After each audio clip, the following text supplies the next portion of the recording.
Night duty थी और उसमें एक पेशेंट आए हुए थे। तो उनको ये था कि उनको शॉर्टनेस ऑफ ब्रीथिंग थी और उनके ओंठ और जो हाथ पैर थे वो थोड़े से ब्लूइश थे।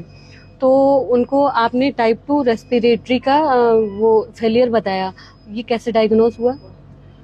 देखिए, जो रात वाले मरीज आए थे, आजकल ठंड बहुत पड़ रही है, 85 वर्ष करीब उनकी आयु थी, सांस नहीं ले पा रहे थे, चेतनता कम हो गई थी, होठ और हाथ पैर बिल्कुल ब्लूइश नीले हो गए थे, पेरिफेरल पल्सेस मुश्किल से मिल रही थी।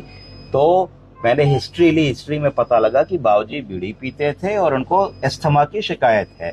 और हर साल जब मौसम बदलता है तो खांसी वासी होती है। 4-5 दिन से तो खांसी इस बार भी चल रही थी। कुछ दवा लाए थे पर उससे आराम नहीं मिला उनको। रात में सिचुएशन बहुत खराब हुई, वीज आने लगी, सांस नहीं ले रहे थे, सीटी जैसी आवाज। अटेंडेंट बोले साहब गड़ गड़ गड़ गड़ की आवाज बिल्कुल आने लगी, लग रहा था कुछ छाती में भरा हुआ है। और देखते देखते देखते देखते डाउन हो गए, चैतन्यता कम हो गई और लेबर्ड ब्रीदिंग करने लगे, जैसे ऐसे करके सांस लेने लगे और बेहोशी गफलत की हालत में आ गए। तो इतनी बात समझ करके समझ में आ गया था कि ये सांस के पुराने मरीज हैं और रेस्पिरेटरी फेलियर के मरीज हैं और इनमें कुछ ना कुछ रेस्पिरेशन से रिलेटेड बात आ रही है। अब दो समस्याएं थी कि टाइप 1 रेस्पिरेटरी फेलियर है कि टाइप 2 रेस्पिरेटरी फेलियर है, दोनों में फर्क कैसे करते। तो मुझे लगा लाओ एबीजी करा करके देखते हैं। तो तुरंत हम लोगों ने एक एबीजी कराया उनका। जैसे ही एबीजी कराया तो उनका कार्बन डाइऑक्साइड CO2 88 के ऊपर आया। कितना आया? 88। तो अगर किसी का कार्बन डाइऑक्साइड 88 आएगा तो उस सिचुएशन को क्या कहोगी बताओ? उसको कहोगी हाइपर कैप्निया। हाइपर कैप्निया। PCO2 की नॉर्मल वैल्यू अगर हम एबीजी करते हैं तो कितनी होनी चाहिए थी?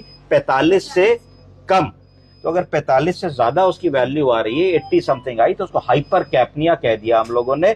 और ये समझ गए कि जो ब्लड में गंदी गैस होती है कार्बन डाइऑक्साइड, वो लंग में इंफेक्शन, इन्फ्लेमेशन और स्पैज्म होने की वजह से लंग अपना काम ठीक से नहीं कर पाया। तो लंग गीला था, लंग में सूजन थी, लंग में इन्फेक्शन था, लंग में इन्फ्लेमेशन था।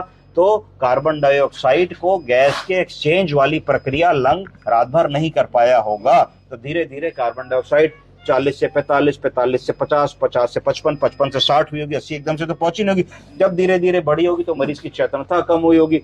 जब चेतनता कम हुई होगी, कार्बन डाइऑक्साइड बढ़ी होगी, तो शरीर ने कहा होगा नहीं भाई कुछ कोशिश करनी है, हमें तो जान बचानी है अपनी, कुछ करना है। तो उसने हार्ड ब्रीदिंग शुरू करी, ऐसे करने लगा। तो फिर रेस्पिरेटरी रेट बढ़ा, कंपेंसेट करने की कोशिश करी और कई घंटे कंपेंसेट करा। जब कई घंटे कंपेंसेट होके